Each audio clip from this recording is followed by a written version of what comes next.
قرآن مجید میں یہ آیت کریمہ آئی کیا وَذَكِّرْهُمْ بِأَيَّامِ اللَّهِ، میرے محبوب انہیں اللہ کے جو دن ہیں ان کی یاد دلائیے کہ یہ اللہ کے دنوں کو یاد کرایا کریں اور اللہ کے دنوں کو منایا کریں۔ یہ آیت کریمہ سورہ ابراہیم میں ہے، ذکرہم بأیام اللہ۔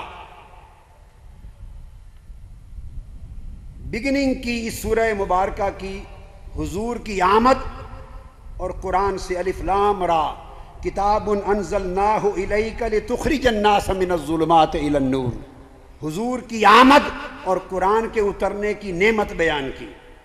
یہ بات بڑی توجہ طلب علمی ربط بین الآیات بتا رہا ہوں۔ سورہ ابراہیم کی ابتدا حضور کے ذکر سے کی،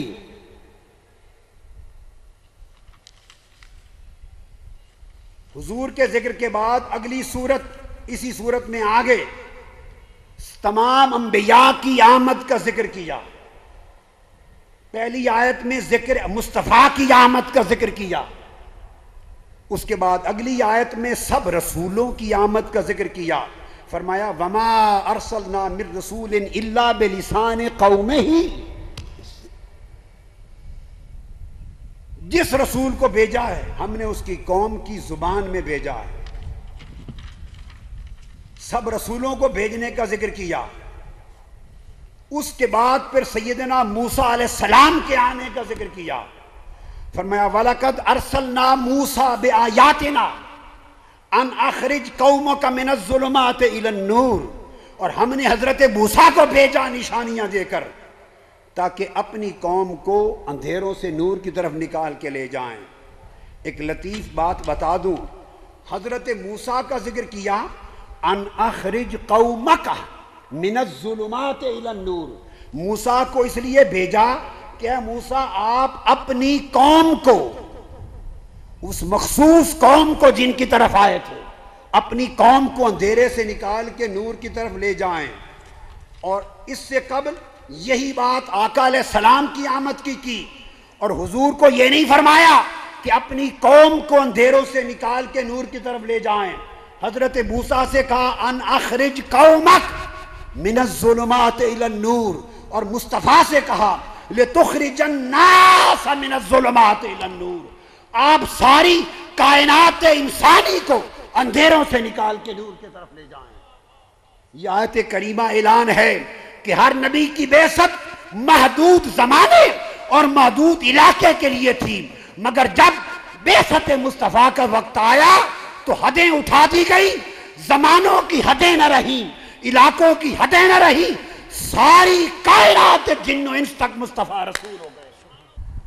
اب یہ میرے پاس امام فخر الدین رازی کی تفسیر کبیر بھی ہے اور امام قرطبی کی الجامع لأحکام القرآن تفسیر قرطبی بھی ہے، اور اس طرح جمیع تفاسیر میں اگر اٹھا کے دیکھیں کہ وَذَكِّرْهُمْ بِأَيَّامِ اللَّهِ کیا ہے تو بیان کرتے ہیں کہ اللہ کے دن، کون سے دن؟ سارے دنوں کا خالق ہی اللہ ہے۔ تو پھر فرمایا اللہ کے دنوں کی یاد کرائیں اور اللہ کے دنوں کو منوائیں۔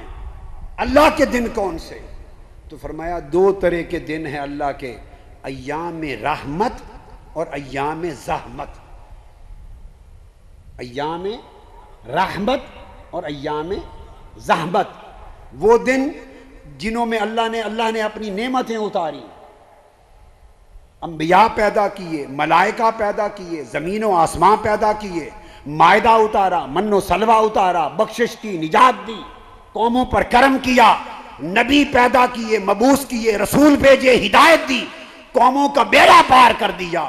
تو جن دنوں میں اللہ کی خاص نعمتیں انسانیت پہ اتری وہ ایام رحمت ہیں، اور وہ دن جن دنوں میں اللہ کا عذاب اترا، جیسے قوم سمود پر، قوم عاد پر، حضرت صالح کی قوم پر، حضرت ہود کی قوم پر، قارون اور ہارون پر عذاب اترا، فرعون غرق کیا گیا، جن دنوں میں غرق ہوئے، بندر بنے، بستیاں الٹی گئیں، تباہی ہوئی، برباد ہوئے، وہ ایام زحمت ہیں۔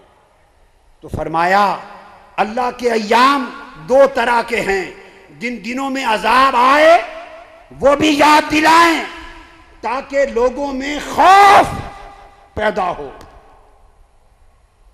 اور جن دنوں میں اللہ کی نعمتیں آئیں، اور نعمتوں میں سے سب سے بڑی نعمت وہ ایام جن میں خدا کے نبی اور رسول آئے، چونکہ اللہ کے رسولوں کی آمد کا ذکر ہے، اللہ کے نبی اور رسول آئے، وہ سب سے بڑے ایام رحمت ہیں، ان کو یاد دلائیں تاکہ لوگوں میں شوق پیدا ہو۔ جو طریقہ صحابہ نے اپنایا وہ کیا ہے؟ وہ حق ہے، مگر یہ کہنا کہ وہی حق ہے یہ ناحق ہے۔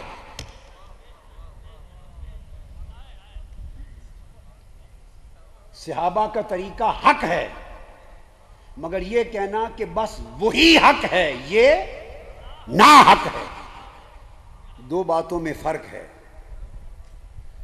صحابی کا ہر عمل حق ہے، صحابی کا کوئی عمل باطل نہیں ہو سکتا۔ الصحابۃ کلھم عدول، ہر عمل حق ہے۔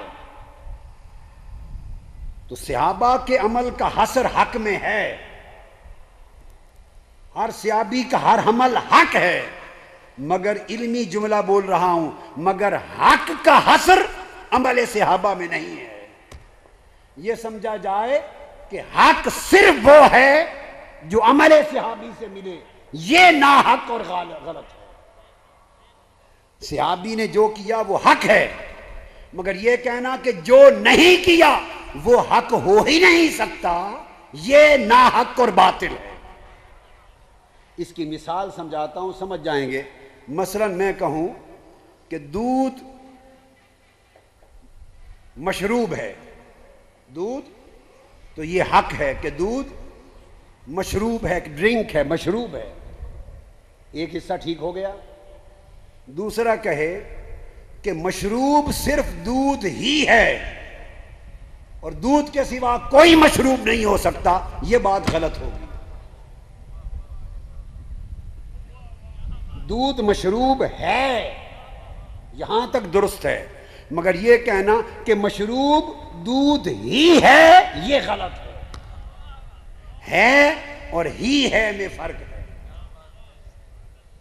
مثلا ایپل جوس ہے، سیب کا جوس پیتے ہیں آپ، میں کہوں گا کہ ایپل جوس ایک ڈرنک ہے، شاندار ڈرنک ہے، ٹھیک بات ہے، حق ہے۔ دوسرا کہے کہ جوس صرف سیب ہی کا ہوتا ہے، یہ غلط ہے۔ جوس اورنج کا بھی ہوتا ہے، جوس گریپس کا، انار کا بھی ہوتا ہے، انگور کا بھی ہوتا ہے، اورنج کا بھی ہوتا ہے، 100 چیزوں کا ہوتا ہے۔ آپ میری بات کو سمجھیں۔ مثلا کوئی یہ کہے انسان جاندار شے ہے، یہ حق ہے، انسان جاندار ہے، یہ عموم خصوص من وجہن کی نسبت ہوتی ہے، انسان جاندار ہے، حق ہے۔ دوسرا شخص کہے کہ جو جاندار صرف انسان ہی ہے، یہ غلط ہے۔ حیوان بھی جاندار ہوتے ہیں، پرندے بھی جاندار ہوتے ہیں، چیونٹیاں بھی جاندار ہوتی ہیں، درخت بھی جاندار ہوتے ہیں، باٹنی والوں سے پوچھئے، ان میں بھی زندگی ہے۔ تو دو باتوں میں فرق ہے، بس ان تمام مثالوں سے سمجھ لیں کہ جو عمل صحابی سے ثابت ہو اس کے تو حق ہونے میں شک ہو ہی نہیں سکتا، وہ سند ہو گیا۔ مگر یہ کہنا غلط ہے کہ جو عمل صحابہ سے ثابت نہیں وہ حق نہیں۔ اگر یہ کہہ دیا تو پھر امام ابو حنیفہ کی بھی غلط ہو گئے، امام مالک بھی غلط ہو گئے، امام شافعی بھی غلط ہو گئے، احمد بن حنبل بھی غلط ہو گئے، امام جعفر صادق بھی غلط ہو گئے، پھر امام بخاری بھی غلط ہوئے، مسلم، ترمذی، ابو داؤد، نسائی، ابن ماجہ، سب کچھ غلط ہوئے کہ یہ سب صحابہ کے بعد تھے۔ آقا نے فرمایا خیر القرون کرنی، سب سے بہتر میرا زمانہ ہے، عہد رسالت مآب، ٹھیک ہے۔ حضور کا زمانہ کب ختم ہو گیا؟ کرنی کب ختم ہو گیا؟ 10 ہجری کو، جب آقا علیہ السلام کا وصال ہوا تو پہلا زمانہ عہد رسالت کا ظاہراً ختم ہوا۔ پھر حدیث میں آقا نے فرمایا ثم الذین یلونہم، پھر اس کے بعد ان لوگوں کا زمانہ جو میرے زمانے کے لوگوں سے ملے، وہ صحابہ کا زمانہ۔ صحابہ کا زمانہ حضور علیہ السلام کے عمر وصال مبارک کے بعد زیادہ سے زیادہ چلا مزید 60-70 برس، 60-70 برس چلا. پھر فرمایا ثم الذین جلونہم، پھر ان کا زمانہ جو ان سے ملے وہ تابعین کا زمانہ، اور تابعین کا دور 150 سال سے آگے نہیں چلا، 150 ہجری سے آگے نہیں چلا. 125 140 130 کے زمانے میں تابعین کا دور ختم ہو گیا. اگر اس حدیث کے معنی کی اور توسیع کر لیں تو خیر القرون قرنی میں صحابہ کو لے لیں، ثم الذین یلونہم میں تابعین کو لے لیں، اور ثم الذین یلونہم تیسری بار تبع تابعین کو لے لیں. اگر تبع تابعین تک کو بھی لے لیں تو ان کا زمانہ بھی 250 ہجری پر ختم ہو گیا. اب اگر یہ خیال کر لیا جائے کہ شریعت میں صرف اس عمل کو، اس طریقے کو، اس انداز کو، اس اسلوب کو سچا اور شرعی اور حق مانا جائے گا جو صرف پہلے 3 زمانوں سے ثابت ہو، اور جو بعد کا زمانہ جس سے کوئی عمل ثابت ہو اگر اسے ناجائز، بدعت یا مسترد کر دیا جائے تو سمجھ لیں کہ پہلے 3 زمانے 250 ہجری پر ختم ہو گئے. 250 ہجری سے آگے پہلے 3 زمانے بولیے نہیں چلے. اگر آپ نے دین کے تمام طرق، اسلوب، طریقے، مختلف امور منانے کے انداز پہلے 2 صدیوں سے قبل تک ختم کر دیے تو 1200-1300 سال کا زمانہ اسلام کی تاریخ کا حرف غلط کی طرح مٹ جائے گا. سمجھا دوں کہ یہ دلیل ہی غلط ہے. یہ سوچنا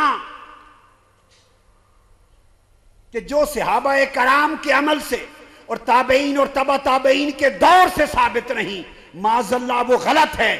نہیں، اس دور سے جو ثابت ہو وہ اعلیٰ حق ہے، اعلیٰ ہے، عرفہ ہے. کوئی چیز اس کے مقابل اس کو رد کرے تو رد کرنے والی کو چھوڑ دیا جائے گا، اسے قبول کیا جائے گا، مگر ان کے ساتھ ٹکراؤ نہ ہو، شریعت کے اصول سے ٹکراؤ نہ ہو، کتاب و سنت سے ٹکراؤ نہ ہو. اور بعد کے ادوار میں امت جس کو بہتر سمجھ کے طریقے وضع کرتی رہے وہ سارے سنت رسول کے مطابق حق ہیں.